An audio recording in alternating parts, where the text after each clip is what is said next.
4월 21일 함께 나눌 하나님 말씀은 출애굽기 8장 1절로부터 15절 말씀입니다. 개구리 재앙, 창조주 하나님의 구원 능력.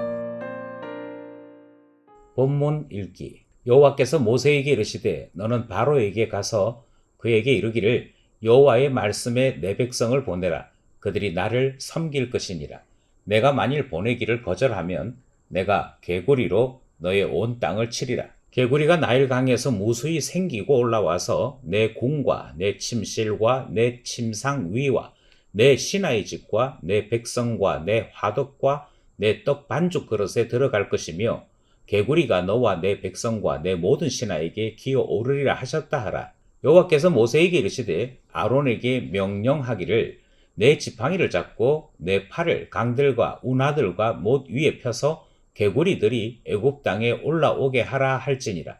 아론이 애굽 물들 위에 그의 손을 내밀매 개구리가 올라와서 애굽 땅에 덮이니 요술사들도 자기 요술대로 그와 같이 행하여 개구리가 애굽 땅에 올라오게 하였더라. 바로가 모세와 아론을 불러 이르되 여호와께 구하여 나와 내 백성에게서 개구리를 떠나게 하라. 내가 이 백성을 보내리니 그들이 여호와께 제사를 드릴 것이니라. 모세가 바로에게 이르되 내가 왕과 왕의 신하와 왕의 백성을 위하여 이 개구리를 왕과 왕궁에서 끊어 나일 강에만 있도록 언제 강구하는 것이 좋을는지 내게 분부하소서. 그가 이르되 내일이니라. 모세가 이르되 왕의 말씀대로 하여 왕에게 우리 하나님 여호와와 같은 이가 없는 줄을 알게 하리니 개구리가 왕과 왕궁과 왕의 신하와 왕의 백성을 떠나서 나일 강에만 있으리이다 하고 모세와 아론이 바로를 떠나 나가서 바로에게 내리신 개구리에 대하여 모세가 여호와께 간구하매 여호와께서 모세의 말대로 하시니 개구리가 집과 마당과 밭에서부터 나와서 죽은지라. 사람들이 모아 무더기로 쌓으니 땅에서 악취가 나더라. 그러나 바로가 숨을 쉴 수 있게 됨을 보았을 때에 그의 마음을 완강하게 하여 그들의 말을 듣지 아니하였으니 여호와께서 말씀하신 것과 같더라. 전체 구조와 본문 관찰하기. 먼저 전체 구조에 대해서 말씀을 드리겠습니다. 오늘 본문은 10가지 재앙 가운데 두 번째 재앙에 대한 말씀이고 이 두 번째 재앙은 개구리 재앙이지요. 오늘도 역시 첫 번째 재앙과 같이 문단이 흘러가는 순서는 이렇습니다. 하나님께서 명령하시고 모세가 순종을 하지요. 그리고 그 모세의 순종을 통해서 재앙이 출현하는데 이 재앙으로 말미암아 바로의 새로운 반응이 나타난다 하는 순서를 가지고 있습니다. 물론 모세의 순종은 모세와 아론의 순종을 의미하는 것이고요. 모세와 아론이 이스라엘의 대표로 당당하게 등장하는 것도 우리 본문이 소개하는 내용입니다. 그 이전에는 이스라엘의 기록원들이라는 이들이 이스라엘을 대표하는 역할을 해드렸습니다. 그래서 바로가 이스라엘에 대하여 할 말이 있을 때에는 기록원들을 불러서 전달하는 식이었다면 바로가 모세와 아론을 불러 전달하는 내용을 보게 되는 것이고 이것은 드디어 모세와 아론이 이스라엘의 대표로 등장했다 하는 사실을 담고 있는 것이죠. 오늘 본문에서 우리에게 소개하는 내용 가운데에는 그가 스스로 맺은 언약을 그가 스스로 깨트리고 말더라 하는 사실도 포함하고 있습니다. 이제 구체적으로 하나하나 관찰해 보도록 하겠습니다. 먼저 우리가 첫 번째 관찰하기 원하는 것은 개구리가 재앙으로 나타났다 하는 사실이죠. 오늘 본문에서는 둘째 재앙의 소재로서 개구리가 등장합니다. 그 개구리가 등장한 이유는 이집트의 여러 신들 가운데 개구리 모양의 여신이 있기 때문입니다. 그 여신의 이름이 헥트인데요. 이 헥트는 크놈의 아내이기도 합니다. 크놈은 나일강의 수호신이었죠. 그러니까 나일강의 수호신인 크놈과 그리고 개구리 모양의 여신인 헥트는 부부 사이인데 이 헥트라고 하는 여신이 인간을 만들었다라고 믿습니다. 인간을 만들었을 뿐만 아니라 인간과 인간 사이에 자녀가 출생하는 것 그리고 그 자녀를 출생하는 산모들을 지키는 신 이런 의미로 헥트는 신성한 신으로 받들어지고 있는 것이죠. 하지만 하나님께서 바로 그들이 그렇게도 신성하게 여기는 개구리를 재앙의 소재로 삼으심으로 그들 속에 개구리 신이 참신이 아닌 것을 알게 하신 사건이 둘째 재앙의 내용이 됩니다. 인간이 개구리 때문에 재앙을 입었다 하는 것은 많은 질서들이 파괴된 현장이 됩니다. 하나님께서는 창조하시고 난 다음에 이 땅에 만들어진 모든 피조물들을 인간이 다스리고 또 그것들을 관리하도록 만드셨습니다. 이것이 창조 질서이지. 그런데 그 창조 질서를 따르자면 개구리와 인간 사이에는 마치 주종 관계라 할 만큼 사람이 개구리와 환경들을 관리하게 되어 있음에도 개구리가 도리어 인간에게 와서 화를 끼치는 모습이 등장을 합니다. 이 개구리의 출현은 단지 사람들에게 번거롭거나 불편만 끼친 것이 아닙니다. 개구리로 말미암아 강이 죽습니다. 그리고 개구리로 말미암아 묻혀 있는 생명들이 죽음으로 바뀌어지는 것도 나타내고 있습니다. 나일강을 심판하신 것이고 개구리를 통하여 이집트를 심판하신 내용이 바로 둘째 재앙의 내용이 되는 것이죠. 이 나일강과 개구리 우상의 심판은 과거 나일강에 이스라엘 남자아이들을 빠뜨려 죽였던 그 나일강 남아 살인 사건의 심판, 하나님의 보복으로 기록될 수 있는 것이지. 그리고 오늘 본문에서는 바로 이 개구리 재앙이 백성들이 아닌 바로와 바로의 궁궐에 집중되고 있는 것도 살펴볼 수 있습니다. 그래서 개구리들이 어디에 있느냐라고 하는 것을 설명하는 부분에서 바로의 침실에도 있고 바로의 식탁에도 있다라고 설명하므로 이것이 집중적으로 바로의 궁궐에 임한 재앙인 것을 확인할 수 있는 것이죠. 이것이 개구리 재앙에 대한 우리의 관찰입니다. 둘째로 우리가 관찰해 보기 원하는 것은 바로입니다. 8절에 보면 여호와를 인정하고 대표로서 모세를 인정하는 내용이 등장합니다. 그래서 이 개구리를 치울 수 있는 유일한 분은 여호와 하나님이시다 하는 사실을 인정하지요. 이 모든 재앙에 대하여 완전한 해결책은 하나님뿐임을, 여호와 하나님뿐임을 그가 스스로 고백하는 내용도 등장하지요. 그뿐만이 아닙니다. 요술사들이 요술로 이 개구리 재앙과 비슷한 것을 흉내내었거든요. 그럼에도 불구하고 그는 모세와 언약을 맺는 이 일을 진행하는 것 보게 되는 것이죠.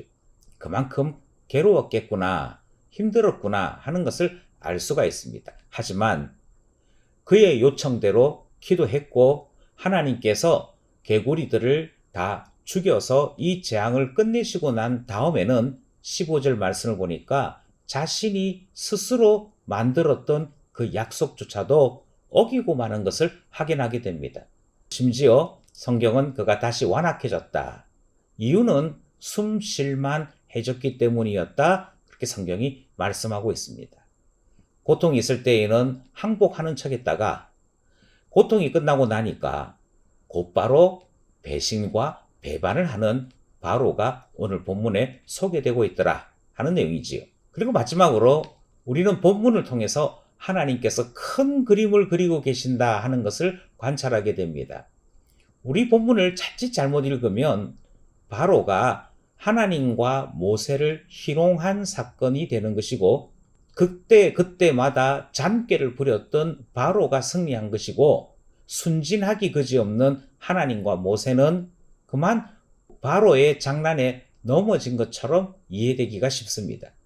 하지만 모세는 오늘 이 두 번째 재앙을 통하여 바로에게 분명히 선포한 것이 있습니다. 그것이 10절에 기록되어 있는데요. 하나님만 참 신이시다 하는 내용을 선포하고 있습니다. 그리고 바로도 그것을 인정하게 되더라 하는 것이지요. 15절 말씀에서 바로가 이와 같이 배신할 것을 하나님은 이미 말씀하셨다라고 기록하고 있습니다. 그러니 바로의 이야기를 듣고 혹시 하는 마음으로 요청을 들어준 것이 아닙니다. 오히려 하나님은 그의 말도 들어주었고 그의 이야기도 믿어주었는데 그는 여전히 배반하고 하나님에 대하여 조롱했기에 하나님께서 더 심판하시더라 하는 것이고 이 심판은 마침내 이스라엘 백성이 애굽에서 자유민으로 떠나 당당하게 약속의 땅으로 가게 되는 출발이 되거든요. 하나님은 일희일비하시지 않으십니다. 하나님은 큰 계획을 가지고 계시고 모든 것을 세세하게 알고 계시며 그 주님이 계획하신 그대로 굳건하게 신실하게 이루어 가시는 분임을 확인하게 되는 둘째 재앙 말씀입니다. 본문 이해와 해석하기. 먼저 질서가 무너질 때 그것이 곧 재앙이 된다 하는 사실을 우리에게 말씀하고 있지요. 창조 질서는 개구리는 나일 강에 사는 것이고 그리고 사람을 해쳐서는 안 되는 것이 창조 질서에 맞는 모습들입니다. 그런데 그 나일 강에 살아야 했던 개구리 떼가 사람들이 사는 곳에, 특별히 바로가 사는 왕궁에 집중하여서 모이게 될 때에는 그것 자체로 재앙이었고 그것 때문에 강과 뭇과 사람들이 죽기도 하고 힘들어하기도 하는 모습을 보았던 것이지요. 이 모습은 사실 인간 바로가 하나님의 권위와 하나님의 말씀 앞에 순종해야 함에도 불구하고 하나님께서 세워놓으신 질서를 깨트린 모습을 그대로 보여주고 있습니다. 바로는 하나님께로부터 권세를 입어 왕이 될 수 있었습니다. 그러니 바로는 하나님만 섬기는 것이 옳은 것입니다. 그럼에도 불구하고 바로가 하나님보다 높아져서 하나님의 명령을 무시하고 어길 때 그것이 곧 바로와 온 이집트의 재앙이 될 것을 우리는 보게 되는 것이지요. 그러니 오늘 본문은 질서대로 하나님께서 우리에게 부여하신 창조의 질서대로 살아야 할 것을 가르쳐 주시는 말씀이 되는 것이지요. 둘째로 오늘 말씀은 신앙과 처세술은 다르다 하는 사실을 우리에게 말씀하고 있지요. 바로가 재앙을 만났을 때 항복한 듯 보여주지요. 뿐만 아니라 기도도 부탁하지요. 협상도 합니다. 그러다가 숨 쉴만 하니까 그가 맺었던 약속, 그가 말했던 것들 모두 뒤엎어버리고 마는 것을 확인할 수 있습니다. 사람들은 이런 바로의 모습을 처세술이 좋다 이렇게 말을 합니다. 그리고 사람 다룰 줄 안다 이렇게도 말을 하지요. 하지만 이 처세술은 신앙이 아닙니다.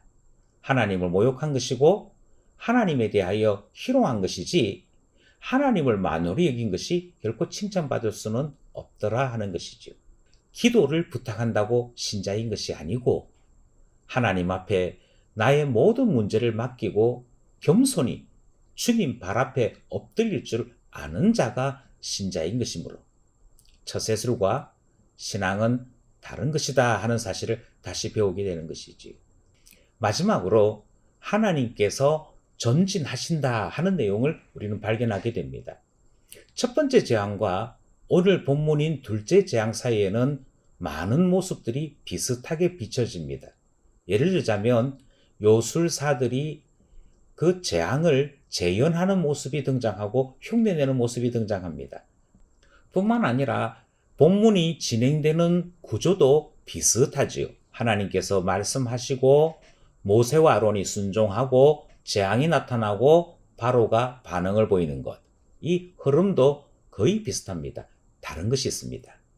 첫 번째 재앙 때는 요술사들의 재연에 따라 무관심했고 그리고 이 일에 대해서 더 이상 개입하지 않았습니다. 하지만 둘째 재앙에서부터는 그는 요술사들의 재연에 대해 무관심합니다. 오히려 모세와 아론에게 기도해야 될 것과 하나님께서 이 재앙을 물리쳐 달라고 요청하는 것을 보게 되더라 하는 것이지요. 이것이 다른 점입니다. 조금씩 하나님을 인정하기 시작하는 것이 나타나고 있습니다. 조금씩 모세와 아론을 인정하는 것이 나타나기 시작합니다. 물론 바로는 마침내 배반합니다만 모세와 아론이 바로의 배반에 실망하지 않는 것도 우리는 보게 되지요. 맨 마지막에 애굽 백성이나 이스라엘 백성들의 반응도 등장하지 않는 것이 여기에 나타나고 있습니다. 눈에 보이진 않는 것 같지만 하나님께서 온 애굽과 온 이스라엘 사이에서 일하고 있는 것이 나타나고 있고 하나님은 약속대로 모든 것을 전진시키고 있음이 오늘 본문에 소개되고 있더라 하는 것입니다. 여기까지 본문에 대한 해석이었습니다. 말씀을 따라 이렇게 살아갑시다. 지금까지 우리는 본문을 관찰했고 본문을 해석했습니다. 이제 이 본문이 우리에게 어떤 의미가 있는지 적용해 보려고 합니다. 맨 처음 우리가 적용하려고 하는 것은 하나님의 뜻을 따라 살아가는 신자로서 질서 있는 삶을 살아야 할 것을 적용하고자 하는 것이죠. 우리는 앞서 본 바대로 창조 질서대로 자기 영역을 지키는 것이 복이다 하는 사실을 확인했습니다. 반대로 창조 질서가 무너질 때 그것이 곧 재앙이다 하는 것도 확인했습니다. 내 삶에도 영적 질서가 있지요. 하나님 앞에 우리가 질서를 따라 살아가는 것은 하나님의 뜻을 발견하는 것이고 내게 주신 은사와 소명을 발견하는 것입니다. 그리고 자기 자신을 하나님의 뜻에 맞추어 살아갈 수 있도록 연단하고 훈련하는 것이고 이 모든 것들이 순종의 모습으로 나타나게 될 때 우리는 질서 있는 신자의 삶을 살아가게 되는 것이지요. 개구리는 나일 강가에 있어야 합니다. 신자는 하나님의 뜻 안에 있어야 합니다. 둘째로 우리는 참 신앙 안에 거하여야 할 것을 다시금 말씀을 통해 깨닫게 됩니다. 바로의 모습은 신앙인의 모습이 아니지요. 상황에 따라 처세술을 발휘하고 이익만을 노리고 살아가는 것은 결코 신앙이라 말할 수 없습니다. 우리가 이 세상을 살아가는 동안에 현실적인 문제들을 만날 때가 있습니다. 하지만 그 문제를 해결하고자 소위 처세술로 우리의 삶을 메꿔 나가면 불신자이지 신자일 수는 없습니다. 신자는 그 모든 현실적인 문제를 통해 하나님을 만나는 것이고 하나님 앞에 우리 자신의 본 모습이 무엇인지 신자가 어떻게 살아야 하는지를 주님 앞에 하나하나 내어놓고 묻고 그 답을 따라 찾아가는 것이 신자라 신앙인이라 말씀드릴 수 있습니다. 그러므로 참 신앙인으로 살아야 하는 것이지요. 하나님을 인격적으로 경험하고 나의 모든 문제, 특별히 나의 인격적인 문제를 주님 앞에 맡길 수 있는 것, 그 삶을 살아야 할 것을 배우게 되는 말씀이었습니다. 마지막으로 우리는 영적인 눈을 주셔서 하나님을 볼 수 있게 해달라 기도하게 됩니다. 첫 번째 재앙과 둘째 재앙의 사이에는 많은 변화들이 있었습니다. 그리고 이 모든 변화들은 다 하나님의 역사요 일하심이었습니다. 하나님 일하고 계신데 그것을 보지 못할 때에는 바로가 무시했다든지 우리를 가지고 놀더라든지 우리가 희롱당했다든지 그리고 이스라엘 백성들은 울고 실망하게 되었을 것입니다. 하지만 하나님께서 일하시는 것을 보기 시작하면 하나님께서 조금씩 전진하시는 것을 보게 되는 것이고요. 따라서 그 모습으로 인해 감사와 영광을 돌리게 되는 것이 하나님을 보는 신자들의 삶이 되는 것이지요. 하나님의 일하심을 볼 수 있는 영적인 눈, 하나님을 믿고 바랄 수 있는 영적인 눈 달라 기도하게 되는 것입니다. 바로는 무너지고 있고 하나님은 전진하고 계신다. 이것을 보며 오늘 우리도 주와 함께 살아가는 그 삶이 있기를 소원하게 되는 것입니다.